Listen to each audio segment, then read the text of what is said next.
حضرت محدث ابن جوزی نے لکھا ہے کہ حضرت حبیب اجمی ایک بزرگ تھے، ان کے پاس ایک شخص اکثر آتا تھا، بڑا مالدار تھا، ایک ہی بیٹی تھی، وہ بھی ٹانگوں سے معذور تھی۔ تو آپ اکثر اس کو کہتے کہ تو توبہ کر، اللہ کی بارگاہ میں رجوع کر۔ ایک وقت ایسا آتا ہے کہ پھر انسان کا جب کوئی اپنا نہیں رہتا پھر اسے مصلی یاد آتا ہے، لیکن اگر مصلی کی عادت بچپن سے پڑ جائے نا تو پھر ذرا آسان ہوتا ہے اللہ سے دل لگانا۔ وہ اکثر آپ اس کو کہتے کہ ٹھیک ہو جائے کہ تو بیٹی ہے، وہ بھی بیچاری معذور ہے، تو کہاں دولت لے جائے۔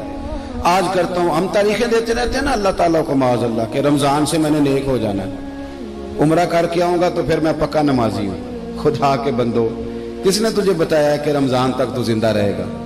کس نے خبر کی کہ عمرہ کرنے تک تو بچے گا؟ حضرت حبیب اجمی اس کو کہتے تو کہتا بڑی جلدی ٹھیک ہو جاؤں گا۔ ایک دن سویرے سویرے توبہ کرنے آ گیا۔ آپ نے فرمایا کیا ہوا؟ تو کہنے لگا حضرت جی کل ایک 15 سال کا نوجوان ملا ہے اور مجھے توبہ کرا گیا۔ مزہ ہی اس عمر میں اللہ اللہ کرنے کا، نبی کریم سے محبت بھی کرنی ہو تو یہی عمر ہے۔ عشق لگا سی کھیڈاں کھیڈ دی نوں تے پھر مینوں کھیڈاں بھول گئیاں، کجل پایا سی میں یار دے ویکھنے نوں، پھر او دی یاد وچ روندیاں ہی ڈول گئیاں۔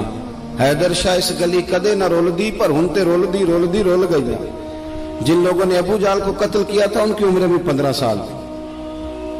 ہم تو بڑے ہی نہیں نہ ہوتے ساری زندگی، نہ ہمیں کو بڑا ہونے دیتا ہے، ہم بڑے ہی نہیں ہوتے، یہ تو عمر ہے کچھ کر گزرنے کی۔ 15 سال کا نوجوان توبہ کرا گیا تو حضرت حبیب اجمی کہنے لگے وہ کیسے؟ کہنے لگا حضرت جی میں کل منڈی گیا تھا، مجھے کچھ سامان خریدنا تھا، تو بغداد کے بازار سے میں نے مچھلی خرید لی 10 کلو، باقی بھی سامان تب خود لے جا نہیں سکتا تھا۔ تو مزدور آپ کو پتہ ہے بیچارے آج بھی سڑکوں پہ بیٹھے ہیں، تو مزدور بیٹھے تھے تو ان میں ایک نوجوان 14-15 سال کا، چہرے پہ بڑی روشنی۔ میں نے اس کو کہا بیٹے مزدوری کرو گے؟ کہنے لگا حضور مزدوری بھی کرتا ہوں، پڑھائی بھی کرتا ہوں، اور جو اللہ کو منظور ہو اس کی عبادت بھی کرتا ہوں۔ میں نے اسے کہا کہ یہ میرا سامان ہے فلان جگہ پہنچانا، کیا لوگے؟ کہنے لگا 3 دینار مزدوری۔ سودا طے ہو گیا، اس نے سامان اٹھا لیا۔ کہتے ہیں رستے میں ظہر کا وقت ہو گیا، کہنے لگا چچا اگر اجازت ہو تو نماز پڑھ دوں۔ 15 سال کا جواب۔ کہتے میں رکھ کے نا وہاں سامان تو پھٹے پہ بیٹھ گیا، وہ نماز پڑھنے چلا گیا، باقی لوگ دیر سے آئے، وہ بچہ جلدی آ گیا۔ میں نے کہا بیٹے آپ جلدی آ گئے؟ کہنے لگے نفل چھوڑ دیے، آپ یہی نہ سمجھ لیں کہ کام چور ہے، میں بعد میں پڑھ لوں گا۔ کہتے ہیں وہ دوپہر کا وقت، رمضان بھی نہیں تھا، میں اس بچے کو نوجوان کو گھر لے گیا اور میں نے اپنی بیوی سے کہا کہ بڑا نیک ہے، نمازی ہے، اور راستے میں یہ بھی ہوا ہے کہ میں نے اسے ایک دفعہ کہا ہے کہ یہ مجھے تھوڑی دیر کے لیے دے دو، گرمی بڑی ہے، تمہیں پسینہ آ رہا ہے، میں اٹھا لیتا ہوں۔ کہنے لگا نہیں چچا میں رزق حلال کھاتا ہوں، اگر آپ اٹھائیں گے تو میں 3 دینار مزدوری پوری نہیں لوں گا، پھر پیسے کم کروں گا، میں نے طے کیا ہے کہ اٹھاؤں گا۔ تو کہتے ہیں میں نے اپنی بیوی کو بتایا تو بڑی متاثر ہوئی، کہنے لگی دوپہر کا کھانا پک گیا، اسے کو روٹی کھا لے، رمضان بھی نہیں تھا۔ کہتے میں باہر نکلا، اس کو 3 دینار تھمائے، تو میں نے کہا بیٹے ایک بات میری مانو گے؟ کہنے لگا بتائیے۔ میں نے کہا کھانا پکائے کھا لو۔ کہنے لگا میں معافی چاہتا ہوں، میں نے روزہ رکھا ہوا ہے۔ حضور نے حکم دیا، حکم نبی کریم نے حکم دیا، بخاری مسلم کی حدیث ہے، فرمایا نوجوانوں اگر تمہارے پاس طاقت ہے تو نکاح کر لو ورنہ روزے رکھو۔ حکم دیا، یا نکاح اور یا روزے، یہ سرکار کا حکم ہے۔ بھائی نفلی روزہ نفس کی قوتوں کو کچلتا ہے، انسان میں نورانیت اور روحانیت لاتا ہے۔ کہتے وہ کہنے لگا میں نے روزہ رکھا ہے، میں اور متاثر ہو گیا۔ میں نے کہا اب کیا کرو گے؟ کہیں اور جانا ہے؟ کہنے لگا نہیں، میں جس دن 3 دینار کما لیتا ہوں پھر میں مزید لالچ نہیں کرتا، باقی وقت یا قرآن مجید پڑھتا رہتا ہوں یا نبی پاک پہ درود شریف پڑھتا رہتا ہوں۔ آپ بتائیں؟ تو میں نے کہا کہ افطار میرے ساتھ کر لو۔ کہتے ہیں میں اسے مسجد چھوڑ آیا اور خود میں لوٹ آیا۔ افطار کے بعد میں اسے لایا، کھانا کھلایا، عشاء پڑھی، اس کا گھر دور تھا، میں نے ڈرائنگ روم کھول دیا، بیٹھک کھول دی، وہیں وہ سو گیا۔ میری 20 سال کی معذور بچی کبھی چل نہیں سکتی تھی، کوئی طبیب کوئی حکیم میں نے چھوڑا نہیں تھا اس کو دکھایا نہ ہو، ایک ہی بیٹی وہ بھی معذور پیدائشی۔ اس کے کمرے میں گئے، میاں بیوی اسے کھانا کھلا اور بتایا بیٹے ایک نوجوان ہے، بڑا نیک ہے، ہمارے گھر میں آج بڑا پرہیزگار۔ پتہ ہے حضور نے کیا فرمایا؟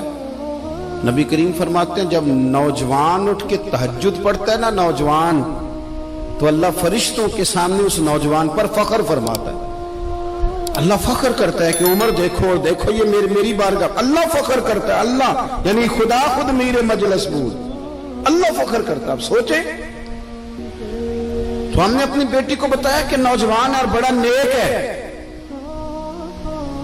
تو کہتے ہیں وہ کھانا کھلا کے ہم واپس آ گئے. آدھی رات کا وقت ہوا تو دروازے پہ دستک ہوئی. بچی اپنے کمرے میں سو رہی تھی, ہم اپنے کمرے میں, وہ بیٹھک میں. گھبرا کے اٹھے کہ اس وقت کون ہے دروازے پہ؟ تو بیٹی کہنے لگی ابا دروازہ تو کھولنا. کہتے ہیں دروازہ کھولا تو 20 سال ہو گئے تھے بیٹی کو, کبھی اس نے چل کے نہیں دکھایا تھا, کبھی دوڑ کے ادھر جاتی, کبھی ادھر آتی. کہتی الحمدللہ اللہ نے میری ٹانگیں ٹھیک کر دی. ہم دونوں رونے لگے, اے اللہ تو کتنا کریم ہے, کیسے ہوا بیٹے سارا کچھ؟ بیٹی کہنے لگی ابا آپ نے کہا تھا نا کہ نیک نوجوان آیا ہے, تو میرے دل میں خیال آیا اللہ اگر واقعی نیک ہے تو اس کے صدقے مجھے شفا ہی دے دے. یا ایھا الذین آمنوا اتقوا اللہ وابتغوا الیہ الوسیلہ. تو کہنے لگی ابھی میری دعا بھی پوری نہیں ہوئی تو رب کریم نے فضل کیا ہے اور مجھے شفا عطا کر دی. کہتے ہم دوڑ کے اس کے کمرے میں گئے, اور جب ہم نے ہاتھ رکھا تو دروازہ پہلے سے کھلا تھا, ایک خط چھوڑ گیا تھا. آج کل کے پیر کی کرامت ہوتی تو فیس بک پہ دے دیتا, باقیوں کو بھی ذرا پتہ چلے. کہتے ہیں وہ خط چھوڑ گیا اپنے بستر پہ کہ اگر تم لوگوں کو مجھ سے محبت ہو گئی ہے تو میرے پیچھے نہ دوڑنا, اس رب کی بارگاہ میں جھکنا جس رب نے میرے اوپر بھی فضل فرمایا ہے اور آپ پر بھی کرم فرمایا. میرے نوجوان دوستو, یہ جو بچپنا ہمیں لوگ کہتے ہیں نا ابھی بچے ہو, ابھی جب آپ بالغ ہو گئے تو نماز فرض ہو گئی, سچ بولنا ضروری ہو گیا, رزق حلال کھانا ضروری ہو گیا, شریعت ساری کی ساری لاگو ہو. ایک تو درگزر سے کام لیں, دوسرا اپنی زندگی کے اندر خواہشات کو چھوڑیں. سادہ کھانا تو ویسے انسان کو تندرست رکھتا